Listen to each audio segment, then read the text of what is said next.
Okay, so we will call this meeting to order. And I'm thinking there are no public comments. Okay, so if you've all had a chance to review the minutes, if not, maybe let's take a minute to take a look at those, and if there is a motion to approve.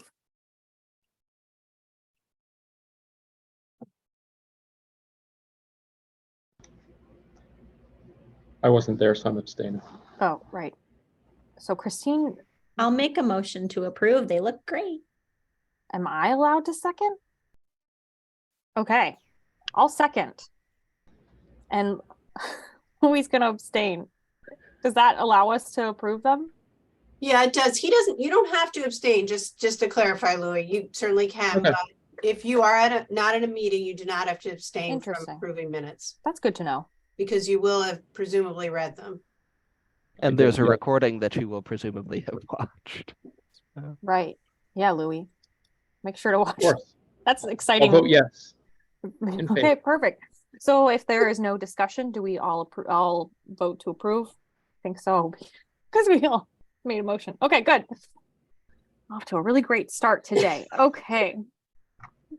So I think the major kind of discussion is how to move forward. So number 4 on our agenda is to kind of look at the activities that we all had brainstormed on that fun, jam board. I met with Cynthia and Kathleen to try to kind of organize those into a concise list, and Cynthia sent that out in this packet. So I think we really want to just spend time taking a look at that. So if you look at page 4 of the PDF, does everyone have that up in front of them? Okay, so we tried to organize everyone's post-it note thoughts into a concise list, which Cynthia organized. And so I think, we want to see which ones of these we really feel like we can take on, especially considering that, we're down Denise, who was the powerhouse of this committee, and how we want to specifically celebrate the 20th anniversary. So I think maybe we can just go down the list, unless Cynthia, you had any other ideas of how we wanted this to go. No, I think that would be great, Emily. We can just take it, in sort of the areas, the activities, the 20th, and there's some policy questions. Yep. Okay, so starting at the top, one thing that, I noticed for sure was that could we focus on takeaways from booths? So could we really encourage organizations that are going to have a booth to try to have something that kids or people can take away? I know specifically at the HQ booth, people were always asking about the balloon figures or goodie bags. And we were thinking that trying to get the booths to take on more activities actually might lessen the responsibility on us to try to find more activities and things for people to do. So we wanted to try, when we're reaching out to organizations, to have suggestions for them, or to specifically maybe ask people to do things. So I think Kathleen had this idea of, one booth that you were talking about, Kathleen, had plants and seedlings as a giveaway. So could we talk with UConn Sustainability to see if they want to have a booth and have that type of giveaway? Any thoughts on that? Yeah, Christine. I've been working with the EEB greenhouses on campus, and maybe they're a group that we could also reach out to. Yeah. They're getting really active in the community, and they really want to get the knowledge that they're there. I mean, I love that. Yeah, and they give plant giveaways at least, I think, twice a semester. I think at the beginning and at the end of every semester. And I've been working with them to just kind of help get that message across that they're there. Yeah. So maybe we can reach out for them. They might have some baby plants and stuff that they can. I think that's do a great. Similar giveaway. Has the greenhouse ever had a booth? Because they really should. What's the name of it, Christine? Is it just the UConn greenhouse? I'm sorry to be so. It's the UConn. Well, their old name is the Ecology and Evolutionary and Ecology Biology. I don't know. EB greenhouses. Yeah. We've renamed them to the Botanical Conservatory. Yeah.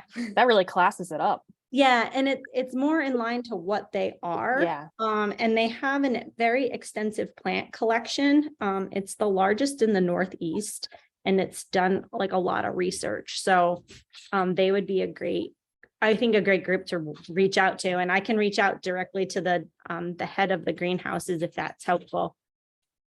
Christine, can you repeat that name again, please? I'm sorry. Of the greenhouses, The new one, yeah. the new name is the Botanical Conservatory. Is this at all connected to floriculture and no, so this is a totally separate thing. Completely Oh. different, yeah. So Okay. the EEB greenhouses are located behind Torrey Science Building. So if you were to go through the pharmacy building towards Jorgensen, there's like these 3 greenhouses there that look dilapidated and like you can't go in, but they're actually open to the public like 5, 7, 6 days a week. And they have outreach programs and stuff like that. Completely different from CANAR. Oh, okay. Because we have worked with there's a horticulture club on campus. We've worked with them before. They've provided mums and some other things for us in the past. And we also previously worked with Yukon Blooms, I think was its last name. But I don't know if that's still open. Because we haven't worked with them since Yukon Blooms somebody is retired. closed. Yeah, I Yukon didn't realize Blooms, that. yeah, Yukon Blooms is closed, although the signage is still there. And but the horticulture program is still run out of that same building. But I mean, this sounds like a promising opportunity, especially if they do outreach with the public. We could kind of frame it as a bit of publicity for them, because I didn't think I knew that they existed. I think I always think of Yukon Blooms. So yeah, I didn't know that they existed, and I was a student and I've been here for almost 13 years. So I mean, I love that idea. And I don't know, Cynthia and Kathleen, are we allowed to have like a Google Doc space where we could start, like, if people come up with these types of ideas of like, oh, what if we asked so-and-so to do this giveaway, and people could just kind of jot it down in a shared workspace? Is that allowed? It's not, to my knowledge, not allowed. It's just a little difficult for us because we can't access the Google Docs through our work emails. Isn't Got that it. basically what we did with the Jamboard, and we left the Jamboard up after the meeting? Yeah, but I'm thinking, like, could we specifically have people brainstorm like giveaway opportunities, or, I don't know, like, I don't know if we want to focus too much attention on that right now, but I love like these ideas. So I don't know if people have more, I think we wanted to talk with the insurance company that usually does like the balloon animals or the stilt walkers, because those tend to be popular. Someone did rock painting last year, so I think trying to ask them to do that again. Well, what we've done in the past is you could have the staff just put together a list and include it in the agenda packet each meeting. Okay. So it can be updated as people have ideas, just email it to. So email it to us. Okay. Yeah. And then at some point, we start doing the recruitment, and then we do keep an internal list of who's committed. So once they've filled out the registration and everything, and then we could bring that once that's going. Yeah, because I think there's like a couple routes. One is like, oh, we have this botanical garden, let's ask them to do plants. But then I think it could also be what could be a fun giveaway or a fun activity. And then maybe when we email the general like activity booth possibilities, we give these as examples. Because I even know at the Ballard Institute, sometimes it's like, oh, what should we do? What could we do? And maybe it would be good to have some potential like giveaways or activities that we want people to do and have them sign up to take those. Yeah, and I think the last couple of years we've included like a list of general ideas when we send out the sign up form, but maybe what we do is tailor those invites so that if it's somebody like the Garden Gate Club from Mansfield or the Botanical Conservatory, then we can talk about like if you have I know that there's like a plant swap at the library every spring. Maybe there's things like that that they could do on a mini scale at their booth, or have people bring in like, this is a picture of my sick plant. What do I do? That kind of thing. And so we could tailor those. I mean, I think between the 3 staff people, we could probably split some of that up if we need to. Cynthia, I know, not trying to. Well, I think that's something that we could also put out to the committee too. Maybe we can take on some of those emails if that's helpful. Okay, so yeah, I think takeaways was kind of the first thing, because we were trying to think of how could we take stuff off of our plate or the partnership's plate, to try to pass along some activities or giveaways to other people. Another suggestion was having frog bridge gymnastics do demos. We thought that might be something fun for one of the stages. That feels fairly doable by just kind of reaching out to them to make that connection. I think chalk drawings were pretty successful last year. And I kind of threw out Noah's name, Louis, because Noah was such a chalk artist at the summer stroll. So I wonder, or at the summer show movies. So I wonder if we can see if Parks and Rec want to take that on, or maybe even if we try to get the Benton to get a booth, they could kind of oversee that chalk corner, because that kind of took off. Yeah, I think Noah would definitely be into doing it again. He just started teaching at an elementary school in Wyndham. So he's a real full-fledged art teacher now. And so he has the credentials to do the art. Yes, great. So even if he's not like through Parks and Rec or something like that, I'm sure he would love to take on just chalk art. That would be awesome. So I think a lot of people mentioned the climbing wall. And again, we wanted to try to see if a booth could take this on to try to help offset some of the expense or time that it would take from the partnership. So I think asking the Storrs Adventure Park is one possibility. I also thought about Yukon Recreation Center. I don't think they've had a booth, or at least in a while. So, would it be possible? I think for the 20th anniversary, the idea was to try to get Yukon to have more buy-in in this event and really show kind of this as a celebration of Yukon and downtown Storrs and Mansfield as a collaborative space. So could Yukon Rec maybe host a rock climbing wall to try to kind of have a Yukon representation there as well. I think we enjoyed kind of mixing up the entertainment in the kids section. We had actually a puppet art student, Anthony, did a mime clown hour that seemed to be fairly popular. So we thought of trying to bring them back or someone similar.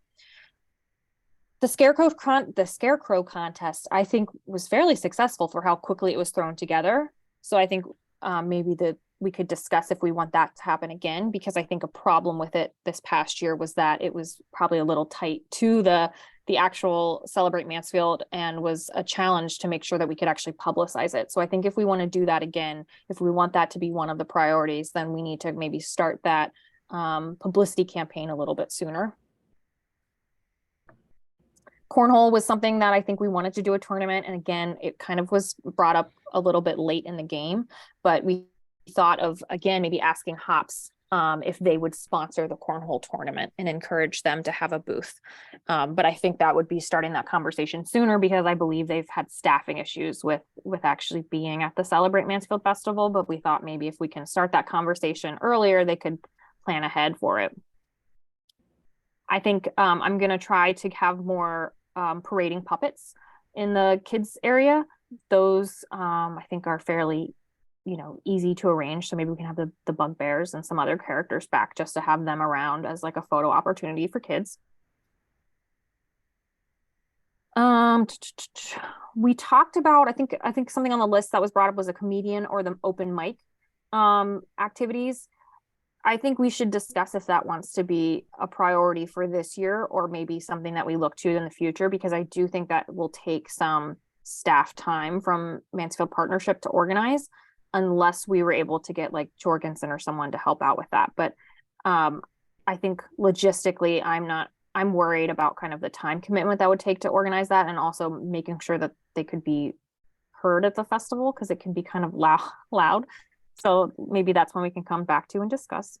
Someone mentioned CRT hosting maybe a preview of a show. And I was just mentioning that they have a new managing director, Michelle Polgar, who is like really excited to collaborate and get out there. She's new from Austin, Texas. So she's just really eager to be involved in the community. And so I think that's something that maybe if I could start talking to her about, we might be able to do. Someone mentioned UConn, or I think a few people mentioned UConn athletics being a little bit more involved, and Cynthia and Kathleen pointed out to me that due to NCAA rules, they have to be aware of how many like hours we're asking them to be involved in things. So maybe we can focus on winter and spring sports, ones that are not in season. And I was thinking that maybe the baseball or softball team has one of those like pitching things. I don't know what they're called, but like it could be like try to pitch or hit a ball with the team or something that could get them out there. Do you mean one of those machines that throws the ball at you and then I you don't hit know. it? Or I mean, one of those machines, yeah, or like a batting range. What are they? I don't know. You could do a pitching net. That way nobody's gonna get hit with anything. Yeah, so maybe it's just pitching. I don't know. Maybe they'll have an idea. I'm not very up to date on my sports. Take that out of the minutes, Josh. Can you make me sound a little bit more knowledgeable than I do? Thanks. Given how much I care about sports, I don't really know what you were saying. Something interactive and fun for the kids related to baseball. Of the UConn men's club crew works at the schools. I don't think she gets paid a lot to coach. That's why she's also working at the schools. But maybe bringing something like a rowing machine down and having a contest. That would be cool. We have had in the past the E.O. Smith crew team bring their erg machine, and it was always really popular. I'm not sure if they've done it the last couple of years. This may be a pre-COVID thing, but that's definitely a fun thing, and we can always maybe space them out if they both want to do it. I think that would be fun. Louis, is that someone that you know well enough that you could kind of chat with? Yeah. I and for a while, she was also E.O. Smith. So I think she might be the person who historically did it already. I love that idea. Yeah, I mean, I think especially for maybe some of the lesser known sports, it could be a fun way to get them out and have like a meet and greet with the athletes, and also, so maybe we can work on that one. And then I think something that is brought up every year is kind of getting more food options and more of the restaurants involved. And one thing that Cynthia brought up with Kathmandu is that maybe they don't have a booth, but they have a table outside of the restaurant to give samples. And I liked that idea because I think one that I saw doing well, at least during the festival, was the dumpling shop. And they were handing From what out... I hear, though, that's about the only time they were doing well, and they're closed now, right? This is being recorded, Josh. Well, I mean, I don't know. But I was trying to pass along the sad news that they are no longer open. They are no anyway, longer. I mentioned that sample thing to someone at some point, though, and I think someone told me that would need approval from Eastern Highland Health District if you're going to be having food things out. I believe that was part of the discussion, was reaching out to them just to make sure we know what we're allowed to do. But I do remember the dumplings sample to be very popular, and I would, if we're allowed to, like to see maybe more businesses do that if they don't want to commit to a full booth, just to kind of represent the businesses. Because another discussion was maybe having a food truck area in the kids zone. And, I think we want to encourage the local restaurants to have representation, but I also feel that there's been a history of not very many food booths. So it wouldn't be out of the question to maybe have some food trucks there to kind of encourage an area where kids are playing and then you stop with your family to get some food. I think adults would really appreciate, or college students would really appreciate. I love a good food truck. Too. Yeah. Give me a food truck festival and I'll show up.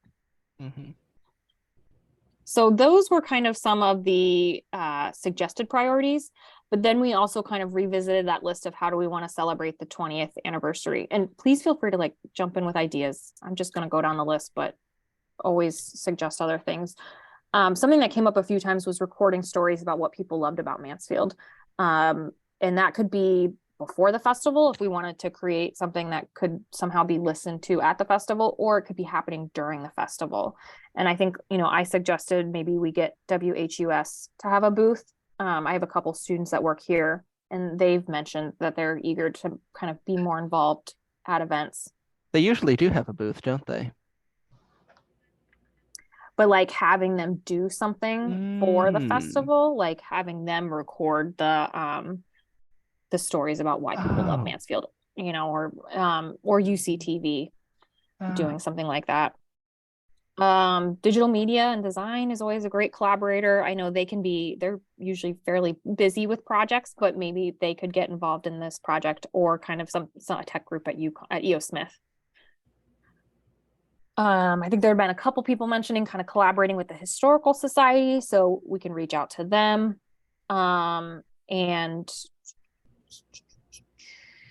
Christine, your name was brought up because maybe would UConn Communications somehow be able to support this initiative? Again, trying to kind of show Mansfield as this really great space with the community and the university. So I think we really want to try to have, as much UConn participation in the 20th anniversary as possible. But I know UConn Communications has a very full plate. We're a little busy. Yeah. So I thought that this project would be a lot of fun, but this one would be more so than some of these others, I think, a little bit more to organize. And so we'd want to start planning now if we wanted to try to pull something like that off. So can I add something to that? That's I guess it's one of the things that why we love Mansfield, and kind of fits our net zero sustainability thing. So I'm on the MES PTO because, I like to torture myself. And we had Jen Zugarazzo and another teacher come and speak to us at our last meeting about the sustainability work that they're doing and the club that they have with the students. So there's definitely a group of fourth graders. There might be third graders involved that have become like stewards, and they're going to talk about and showcase the new school. And Jen and the other teacher went to Denmark over the summer. And so they presented this whole presentation about what they're doing in Denmark and how Mansfield's really doing kind of like a small scale version of what Denmark does on a large scale. And I know that they're interested in a booth. So it might be that could probably maybe tie in with the why we love Mansfield or any part of the sustainability part of it. I talked to Jen and she's interested in having something at the festival with students. That sounds great. I mean, even if it's like the students interviewing people as to why they love Mansfield or help. Yeah, that would be really fun. And I think part of this kind of celebration of Mansfield could spread into some type of mural, or even some place where people could write why they love Mansfield. Maybe they don't want to be interviewed, but they want to write something down. They can do that. But one of the ideas was kind of a collaborative mural, whether it be, on the windows or something that we put out big paper and people are adding to it. And that could be kind of during the festival, or is it something that we have artists do ahead of times? Yeah, Christine. Would this be an opportunity? So when the playground was being built, one of the fundraisers was those like 12-inch by 12-inch tiles, and then they were arranged around the playground, and they're building the new paddleboard courts. Pickleball, that's it. Sorry. Maybe this is an opportunity to sell some panels and have like, the theme would be why you love Mansfield, or have people just generate, I have a new dog, generate like some kind of art that we can put around the pickleball courts. And then it's always displayed. It's not temporary and like written on windows and then taken down. That's super cute. So you're thinking like the way that sometimes if you're at a playground or something, it'll be like this plaque donated by so-and-so, this plaque donated by so-and-so, but instead of that, it'll be reasons people love Mansfield. It could just be artwork. Like we could have squares. Like it's a like that mural that we have on the community center. It's not, it's just attached to the building, so you can move it to somewhere else. So maybe we can have these panels, and maybe it just turns into like a graffiti wall, or we hire an artist or something, but then it can be at the festival, and then we can have it be at a more permanent location that the community is going to use. I don't know. I'm just trying to think of having more longevity than just painting. No, I love that. I kind of like the idea of a graffiti wall. Who would we, I guess, like logistically, I feel like I'm not knowledgeable enough of community dynamics and roles. So who would we talk to, Cynthia and Kathleen, to kind of like think about where it could live permanently? So it's interesting because we're going to go out for a request for concepts for public art in Mansfield in a couple of weeks. So, but we'll put that aside for now. But at the department head meeting, I know Public Works has been working, I think, in the last couple of weeks on constructing the pickleball courts. So I haven't been out there, so I don't know sort of how it's being set up, like if it's fenced in. Do you know, Christine? All I see is all the boulders and trees being removed on 275 as I bring Liv to school. So I haven't actually gone up by the playground to know even what it looks like or what the plans are. Okay. I don't Right now know. it's just flat. I think there's going to be fencing. Okay. Yeah, I mean, it's probably a question for Ryan, for the town manager. But I would think he would be supportive depending on how it works. Yeah, I mean, and if not the pickleball, like, could it be in Nash Transportation Center, or, you know, somewhere? Yeah, definitely it could be. I'm just like thinking through my mind. We just have to, I think we just have to reconnoiter on this a little bit to figure out how it would work. But yeah, definitely. I mean, I think that's interesting, kind of having, would it be something that people are creating these at the festival, or?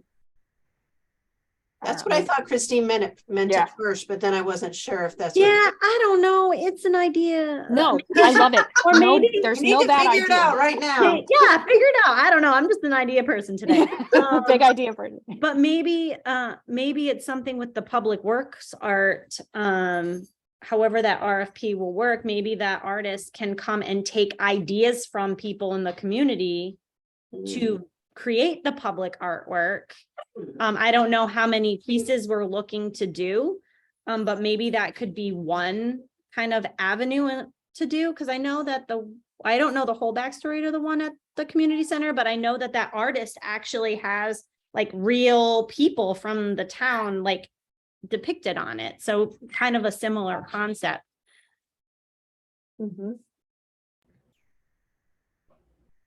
I love it. Let's keep brainstorming. Maybe we can start asking some questions. Yeah, let me find out from John or Derek what the logistics are with the pickleball court. I love that we're getting a pickleball court, really taking off. Okay. Sports over here. I know. Well, we got one in Colchester, and I was like, what's this pickleball thing? And now you hear about it everywhere. Whoever is like marketing pickleball has really been successful, because it is taking off. There's a new bar in Boston where there's a bar with pickleball courts inside. I need to learn how to play pickleball. That's my new goal. Let's do something with pickleball at the festival. Okay. You can play it at the community center. I know. Who wants to join a league with me? They have it in the gym right now. Oh my God. Okay. It's exciting. 3 times a week. Oh, okay.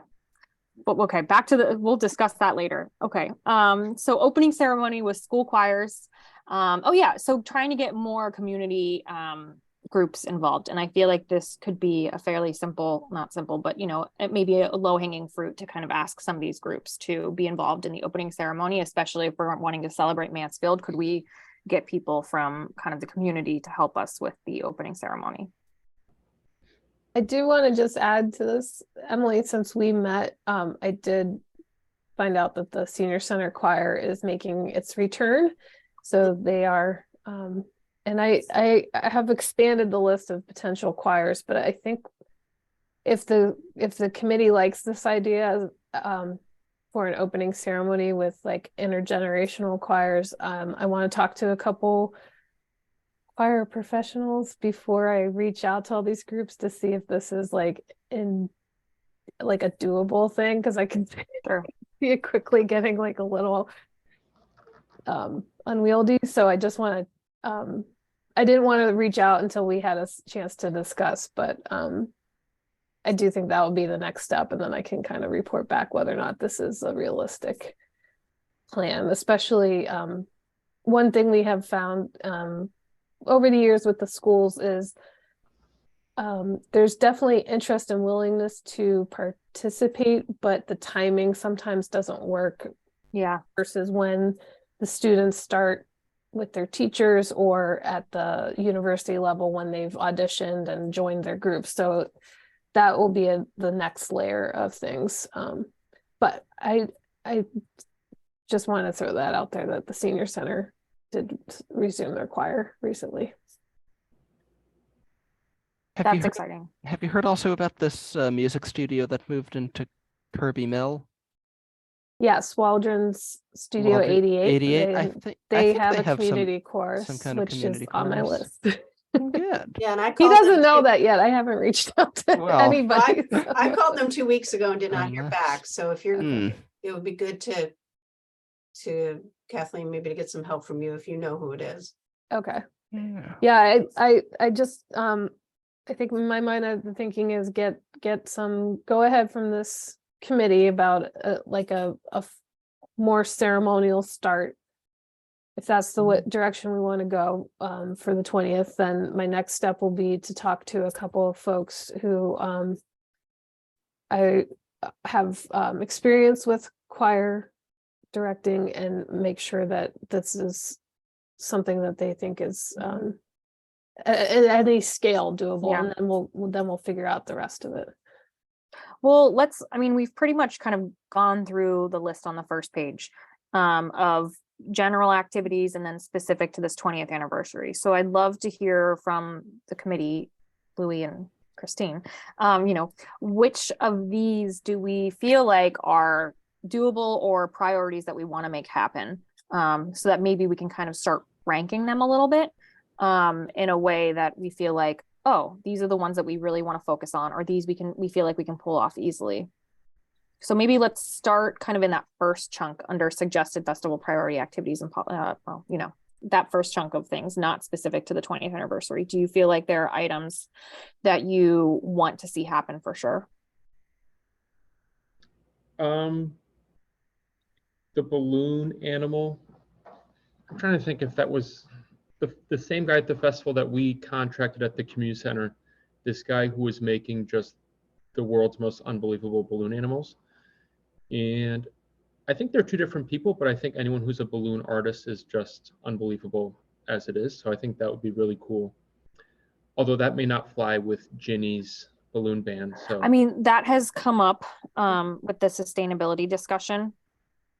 And I don't know if, kind of the way we were able to do it before was that it was like the insurance booth activity versus, I don't know.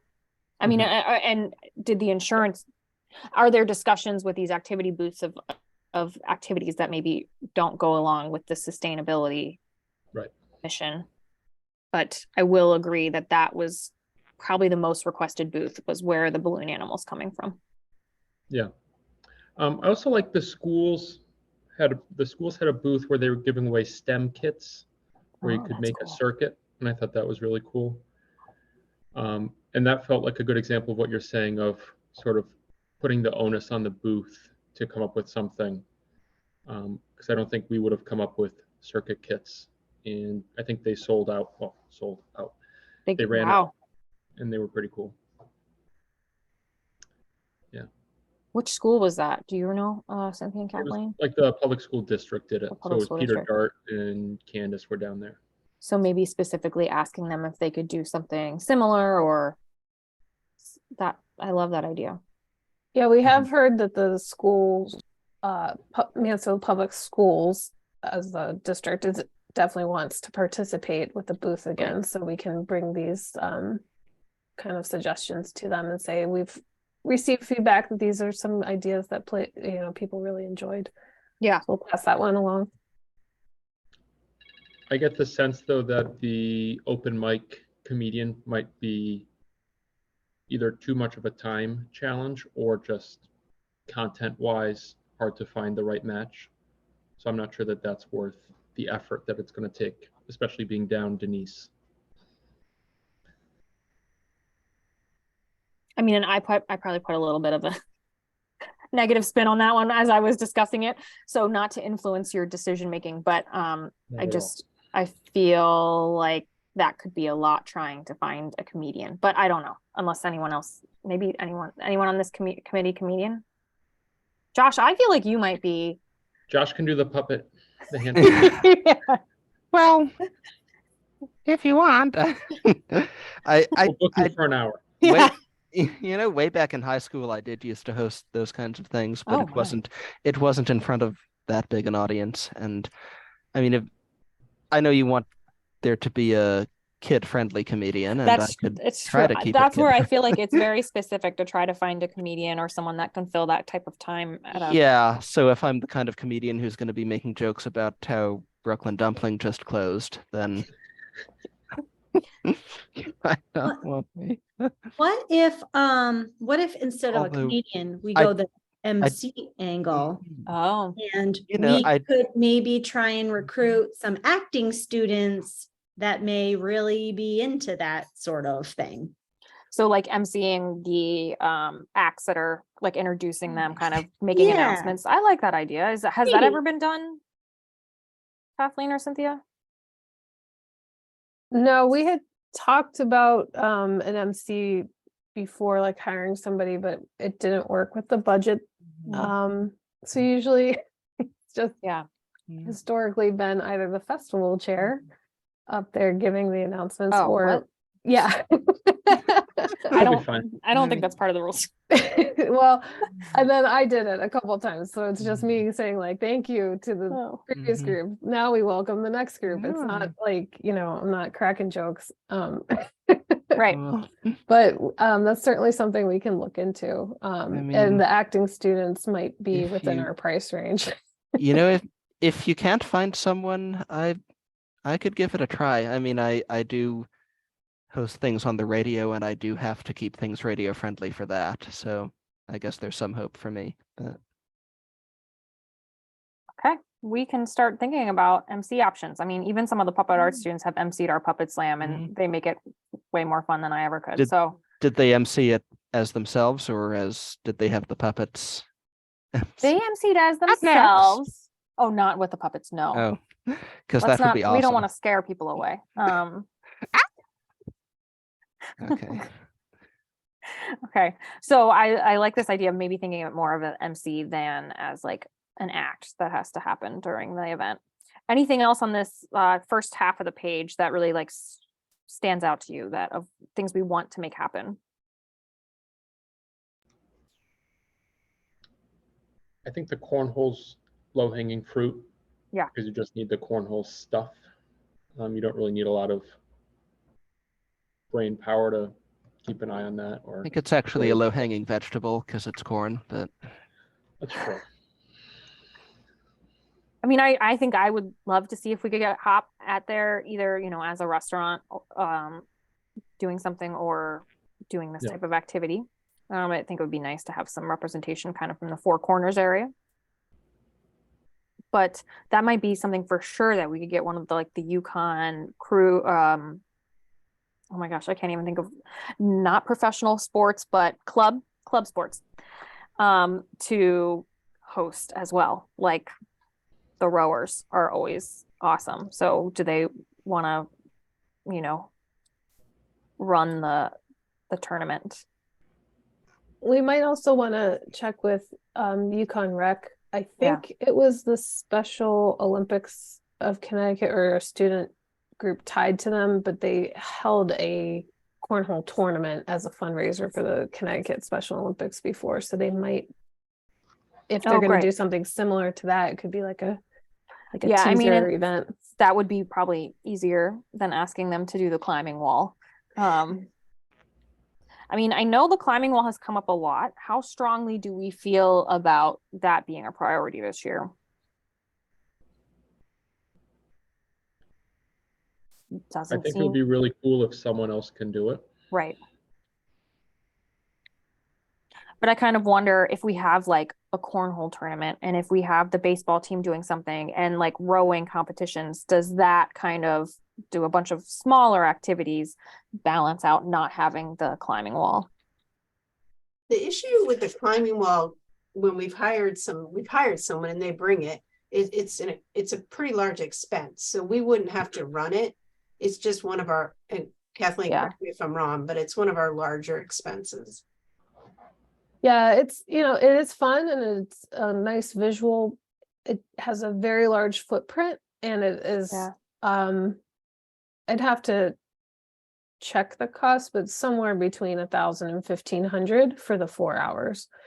The nice part is it is staffed and that cost includes, I think, our insurance for that piece, but it's just, it's a matter of priorities for the committee. If that's something that we really think, I kind of tend to think, like Emily just said, if you have a lot of different activities that are hands-on, you could maybe forego the climbing wall. One of the things, personally that I like about this event is that it tends to be a lot of unique activities to do, especially during a time of year when there's a lot of other community festivals and I forget what they're called here, like the fairs. The fairs. So there might a unique experience would be if we could have like the softball team teaching how to throw a softball pitch versus a cornhole, or excuse me, a climbing wall that we rent. So I mean, I wonder if we could have the climbing wall as a sponsorship opportunity and it only happen if a business were to want to sponsor having a climbing wall, or if Yukon Recreation wanted to sponsor having a climbing wall versus us wanting to pay for it out of our budget. I feel like Yukon Rec is not going to be not gonna, I don't know. Do they just have like that feeling. A traveling climbing wall in their storage? I guess not. I don't know. They do. Yeah. So, I mean, I think to me, I don't know. It seems very popular because it comes up in a lot of discussions. To me, it doesn't feel like necessary. But I would say if it was added to the list of potential activities that a booth might want to sponsor or do, I mean, I think you mentioned the adventure park usually does something else. Yeah, they've had a booth the last few years. It's like a toy version of their axe throwing, because they offer axe throwing cool. at the adventure park, which is the fun activity. I don't think we want them to bring the real axes, but they bring like a little Velcro version. That's really cool. I mean, alternatively, and this would cost way less for a similar kids activity. What if it was kind of like not an obstacle course wouldn't be like the right word, but like I have one of those ladders, like that you put on the ground that you have to do that, like have like hula hoops, have like you have to dribble about, like make a thing where like, and it doesn't have to be limited to kids, right? Like where you race another person, or maybe there's 2 or 3 lanes, and kind of have it be like a fun thing to do instead of a climbing wall. It's still a physical activity, but we could do that way cheaper. A climbing wall, but horizontal is what you're saying. An agility course for agility. Yeah. I mean, it feels like kind of what Johnny Walker would do a little bit with different activities, but I also know that I think last time we had talked about trying to get the gym teachers of Mansfield to do these types of activities. And I wonder if we start that conversation with them early and really frame it as we want to celebrate 20 years of Mansfield, and the schools are and gym classes are such an important part of that. Could we, have you create this type of obstacle course? Because I think that's a really cute idea, and like you said, way cheaper and easier than a climbing wall. I think that's a great idea, and it's one that where you can be using it would fit in with the sustainable goals, because you can use materials you already have and then reuse them later for their original purpose. But you could have like I think adults would have fun with that too. And if we didn't have, you could have like one that everybody races, and we have like a leaderboard with like a whiteboard and write the fastest times, and then we can have something like a little prize or something at the end of the day that we give out. Or it could just be like, for fun. But I think that sounds like a really fun thing.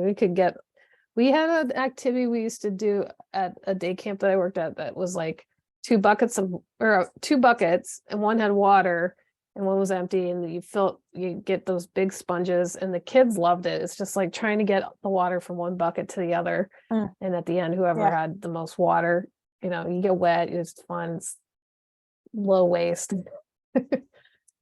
There's a million things like that you could add to it. It's almost like field day activity. And like we could have different stations set up for different age groups. Like we wouldn't want littles doing something that like middle schoolers are doing, because that would be boring for the middle schoolers or too hard for the littles, and adults the same way. So we could have like a variety of things to do. And I love the idea of the leaderboard. Last year, did we have a leaderboard for like there was some sort of competition? I only know because my daughter's best friend was like, I beat so-and-so. Like, I don't know if it was a balance thing or something, but like, I remember her talking about it because she was excited that she beat somebody else. I'm not sure. I think there probably was one at one of the booths last year. I didn't get around past the square, but I know that actually 1 year an EO Smith student, for her senior project, her community engagement hours were at the festival, and it was a fitness activity. And so she had a leaderboard. I think it was jump roping to see how long you could go without tripping. And so she had it going, and you got all ages involved, and it was fun, and it's active, it's interactive, it's no waste. So it kind of like clicked all the boxes. I love that. So then it seems like just being aware of the time, that maybe we put the climbing wall on the back burner, and we focus on trying to create kind of like a more local, sustainable experience, agility / field day activity. And that feels like we're going to maybe be reaching out to the gym teachers, or I think the EO Smith hours is a great idea, because I know we always have students like looking to do that. So maybe asking if we can have them coordinate something would be good. The scarecrow contest, how did we feel about that? That's something that we want to pursue again. Yes. Okay, so maybe Cynthia and Kathleen, just to be kind of aware of the marketing, can we think about kind of what the timeline would need to be for that, to start putting out the calls for scarecrows and stuff like that? Yeah. I think, Oh, go ahead. Sorry, Cynthia. well, timeline is something we were going to talk about at the end, and we can do that again. But I think that's one of the things that Kathleen's going to work on for the next meeting.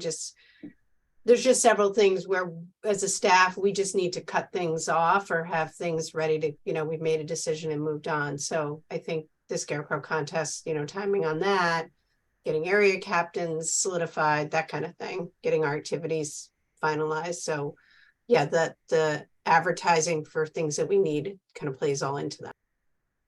Okay. And then it feels like chalk drawing was something that could be easy. It doesn't, especially if we can get maybe Noah, Parks and Rec, or someone to kind of take it on.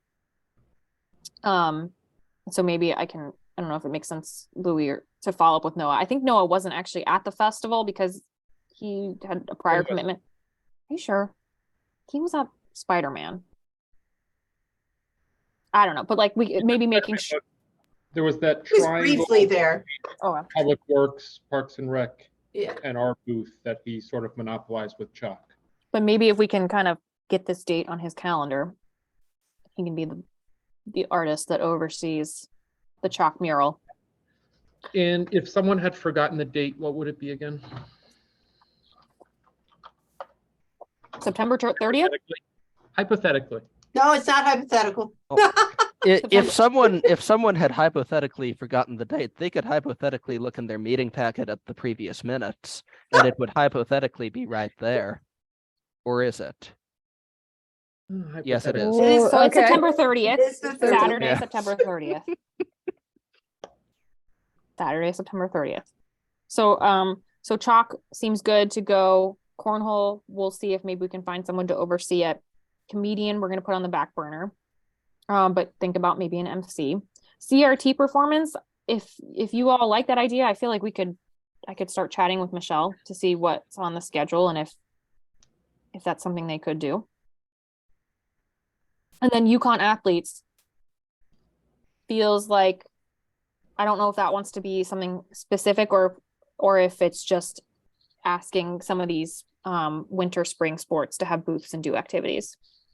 I think the first step in that is probably to reach out to somebody in athletics to find out if that's possible and who would be willing to do it. Yeah. Do you think, Cynthia, that like maybe talking to Kyle first would be a good step? I feel like he's connected.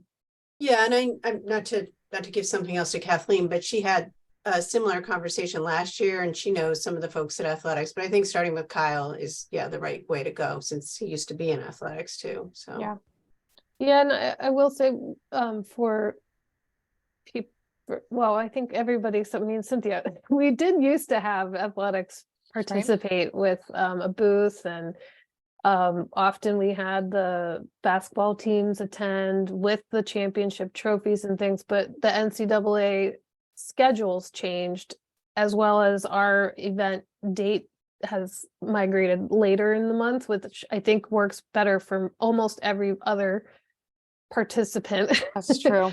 But what happened is now we overlap a little bit with the winter sports season, which even though they're not competing yet, they have requirements. So it might end up being a spring thing, but we have worked with baseball in the past, and I think there's probably a desire for promoting baseball and softball in particular, given the new facilities. So I think it's something we can get that conversation going now and see what we can do. So then looking at these celebrating the 20th anniversary, it feels like it's still really early. We probably have to ask some questions of who could get involved in some of these activities. It feels like for the collaborative mural, maybe following up with Public Works about the pickleball courts, if that's something that might happen. How do we feel about the choirs at the opening ceremony? Should we have Kathleen pursue that?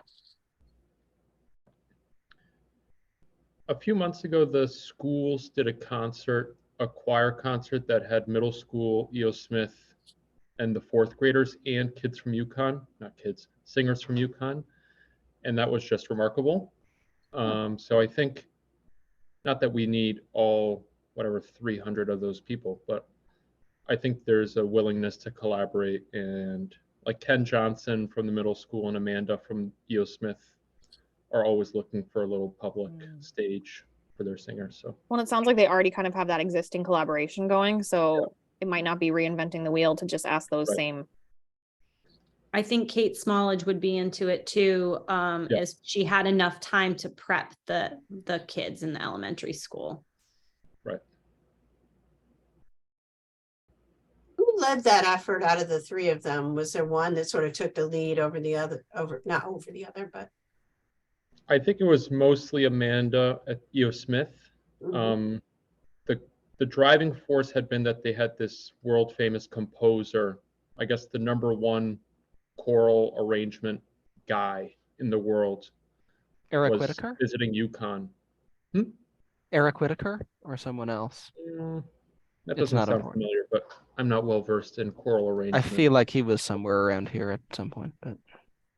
And so they got him to create this new piece in collaboration with the kids and pulled in kids from all the 4 course groups. So it was remarkable, but I think it was mostly Amanda from E.O. Smith. Well, I can reach out to Amanda. I mean, Amanda used to be on our board and, we've worked with her on several things, so I can reach out to her. So then just to wrap up under policy discussion on page 2, we have some questions. So Okay. We kind of already discussed the first one, asking some of the participants to focus on needs or activities that we've kind of discussed. And I think that that's the easiest way to try to take some pressure off of us. Food trucks, I know I mentioned it, and I feel like the reaction to food trucks was positive, but I don't want to speak for you, Christine and Louis. How do we feel about food trucks in the kids zone? I am like you. You have a food truck festival and I will show up. Yeah, and I agree. And I think the normal hesitation would be that what it sends, how it feels for the restaurants in town, but I think they have had this opportunity for many years and their style has not really changed, generally speaking. Right. So I mean, think and I it's think talking with the restaurants and encouraging them to do a booth, or if we find out we're allowed to table out front of the restaurants, encouraging them to do that, especially with the 20th anniversary. But I do feel like a precedent has been kind of set of what restaurants regularly participate. right. So food trucks wouldn't be a bad thing, especially if it was kind of in the kid zone area as like, a place to go after you're getting your balloon animal or playing cornhole or whatever. I think if we do decide to do the food trucks, maybe what we should do is we need to talk to all the restaurants first. Yeah. Ask if they can do, if we can put food outside, if that's something they would be interested in, and then if not, then we're doing this. Yeah. Give them kind of like first right of refusal to be aware great. so that they don't just show up and like, what the heck type of thing. Right. Yeah. And maybe finding if there's a niche that exists that's not covered by the restaurants. Right. Yeah. Maybe a dumpling food truck. That's an open niche. I'm not dumplings, lobster rolls. Oh, wow. Yeah. Yeah. That's true. There's not really seafood in downtown stores. Interesting. Okay. Or that barbecue truck down by Frog Bridge is pretty good. Well, now The I'm one getting the one hungry. that has the slogan that we can't say in a public meeting. I But don't they remember are participating in Ah, Taste Two Towns, yes. Mansfield Wyndham Restaurant Week. When the You can when check the them out. yes, when the meeting is over, go to their website and look at their slogan. It will surprise you. Oh, okay. I won't do that on my school computer. Yeah. So just to I think to wrap up hopefully pretty soon, we also kind of discussed things that we just don't think are going to happen for 2023, and that is the parade again and the beer garden, especially talking with Cynthia and Kathleen to think about kind of the logistics and the rules related to a beer garden. It just feels like it would be really hard to kind of add it into this festival, and that maybe it would want to actually be it's its own event at some point, because of kind of the fencing and restrictions that we would have to set up for that area. Now, Cynthia or Kathleen, were there anything else that we wanted to discuss or ask pertaining to this list? I just wanted to make sure, I think under bullet number 3 under policy, Yes. just asking festival committee members to take on reaching out to businesses or entities, which we've already started with this conversation. So, Kathleen and I can put together, we'll have, Josh will do the minutes. And so we'll have some kind of bulleted follow-up items, but then we can start keeping that list. I think there's a couple of different lists that we can concurrently keep in terms of who are our past participants. I know we talked about that, I think, Kathleen and Emily, to show you all again, and kind of the follow-up items that people could potentially take on. Sure. And I mean, I think maybe that I like a good schedule and deadlines. So I think we talked about kind of thinking about what would the schedule be. And it does feel like, oh, do we talk to food booths sooner before we do food trucks? And, who do we need to reach out to first to get things going? And we can prioritize that. But I mean, I think it's fair to kind of have committee members try to take on some of this contacting businesses, because that if we split it up, it's definitely not as time consuming. Yep. Okay, so Cynthia and Kathleen, anything else? No. I don't have anything for today. I think I will try to get a schedule written up for this group for the next meeting. Now that we have a decision on the scarecrow contest, though, I can probably get that going around the same time as some of the other outreach. I think last year it just got tight because it was like August. Yeah. So I have updated the website with the save the date message, and I'm starting to get that piece together. We usually do like a postcard and an email blast, and then individual emails to key players that, for example, Public Works, get it on their schedule, or dining services, because they do a lot to support this event. And then the next step would be the forms for participation, for actually signing up for a booth. If I can get them both done so that when people go get their save of the date postcard and they want to sign up right away, I'll do my best, but sometimes there's a little bit of a gap between those two communications. Sure. Okay, great. So I would say continue to brainstorm activities or, giveaways that we could maybe suggest to people to do, or other potential booths that we haven't thought about. And then maybe next time we can kind of look back at this list and at that kind of tentative schedule or deadlines, and start maybe coming up with some action items. So if there's nothing else, is there a motion to adjourn this meeting? Sure. I mean, we can keep it going if you want. I'll second that. Okay, great. So I think we all approve, and this meeting is adjourned. Thanks, everybody. Thanks so much. We'll see Thank you next you. month. Bye-bye. Bye.